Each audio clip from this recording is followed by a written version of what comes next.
Hello friends, Pink Lady Kush here again with a quick tutorial.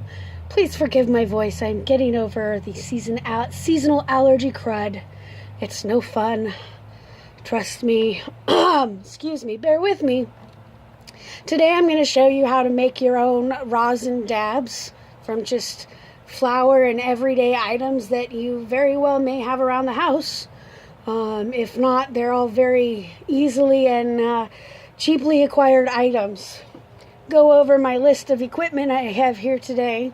I've got a pollen press. If you're not familiar with one of those, it's a tube. It's got two billets inside. You put your weed in there and then twist it closed and it presses it into a complete puck. You'll see in a moment, I'll show you. Those are super handy to have because you need to pre-press the flour before you press it with the heat, so it makes it nice and tight.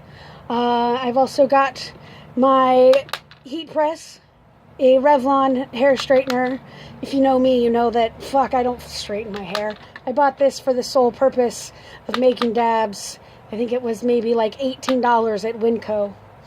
I have my little digital scale because I like to weigh out my bud that I'm going to be pressing, so I know what I'm putting into it, and then I kind of like to see what I'm getting out of it as well. It varies from strain to strain. I also have your everyday lunchbox ice pack. You'll see in a little bit why that is super, super handy. We've got some pre-cut squares of parchment paper, very, very important. I just square off pieces of your basic kitchen parchment paper for baking. And of course, the weed. Weed, very important.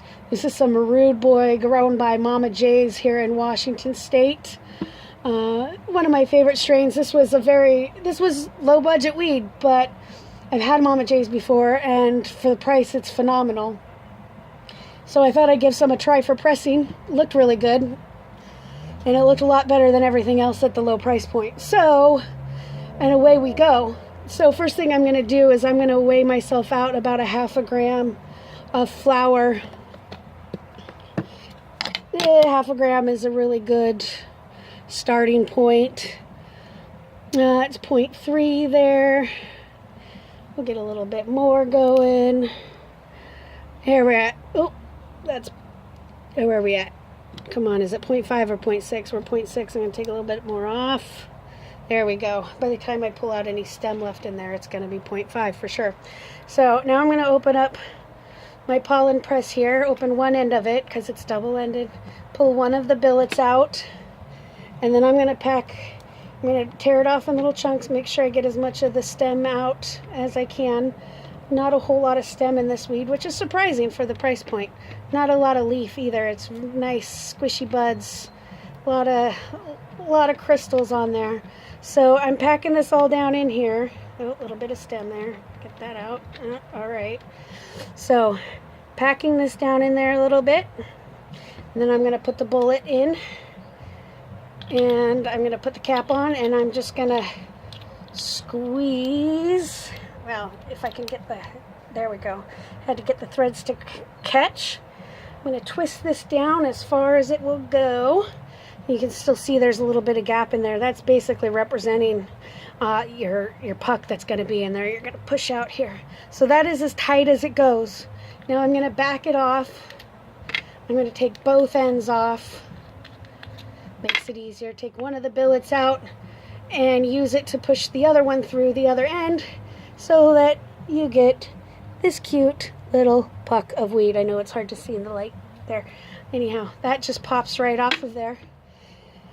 And that is 1/2 gram of weed right there.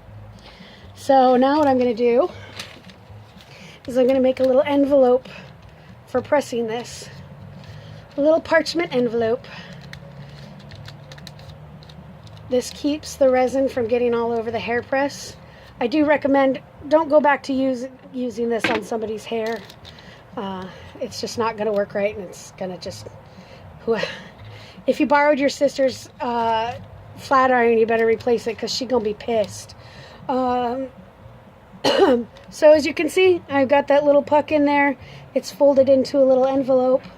I'm going to make sure this is feeling nice and hot. It's been on for a while now. Forgot to mention another important piece of equipment, which is the clamp. The clamp, I bought this at Harbor Freight for like $5. It clamps things. You can also turn it around and have it as a spreader if you need stuff like that. But this is really great for giving that pressure needed, because it's really hard to just squeeze hard and long enough with your hands to get the resin to flow out. So that's also very important. I'm sorry I missed that one on at the beginning there.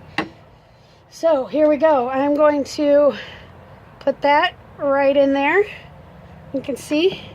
And then I'm going to get my clamp on it. Oops. Open it up, and I'm going to get my clamp on it. And you just squeeze it and it closes up, and I'm going to try to keep that all straight. And squish it until it squishes no more. And if you're up close, you could see there's some rosin leaking out on the sides there. Not leaking out of the paper, but coming out from between the plates. Give it one last final good squish, and then I'm going to let it loose. And I'm going to take the parchment out, set this aside, and this is where your ice block comes in. I like to just put it right down and then cover it, apply a little bit of pressure so it gets nice and cold. This is going to help you get the wax off of the paper. The colder it is, the better it comes off. This is the genius part of it. I'm going to grab me a dab tool here so I can start scraping this up. And this is your leftovers. You can just throw that away. And all of that is dabbable resin. Now, like I said, the colder it is, the easier it comes off the paper, so I might have a little problem after trying to show you, but we'll see how it works.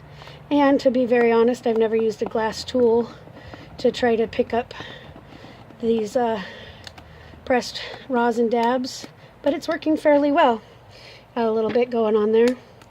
Now, of course, keep in mind that the amount of your yield is going to be directly proportional to the amount of crystals and such in your weed. So it's a good way to get a real up-close look at how potent your weed is. You know, and I gotta be honest, I've had some really low-budget stuff that presses phenomenally. The flavor you get out of these pressed rosin dabs is really great, because especially if you're kind of old school like me and like the taste of weed, this is completely solventless, so you're not going to get any butane or propane or any kind of solvent taste in it. Not even alcohol. This stuff smokes nice, but it has a plant taste to it, so if you're not fond of that plant taste, you might not be a big fan of rosin dabs. But there you have it. I've got the paper, I'd say 95% cleaned off. Nice little respectable dab on there. And if you want to see how much you got out of it, what I'll do is I'll take this puck, the leftover, and weigh it and see what the difference is. And it gives you an idea of how much dab you can get out of a half a gram of weed. So that's reading 0.3, so theoretically this is 0.2 of a gram of a dab out of a half gram of flour. Now I'm going to set that down while I get my rig. Pardon her, she's awfully dirty. And I'll warm her up, and I'm going to take this dab and we'll see how she tastes. I guess. This is Rude Boy, so being respectful of those pronouns, like I like to do. It's going to be a really good dab, though. It's got a nice golden color to it. Don't be afraid, though, if your dab comes out looking more green than gold. That's just going to be more plant flavor, more terpenes. It's all delicious. Please don't judge my Chaz banger, my dirty rig. Give this just a second to cool down a little.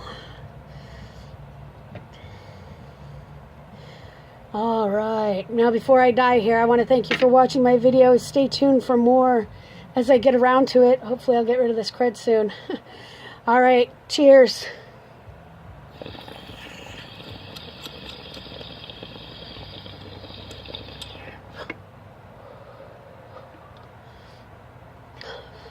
Oh, that's tasty. Officially think that was a really good buy on that cheap weed.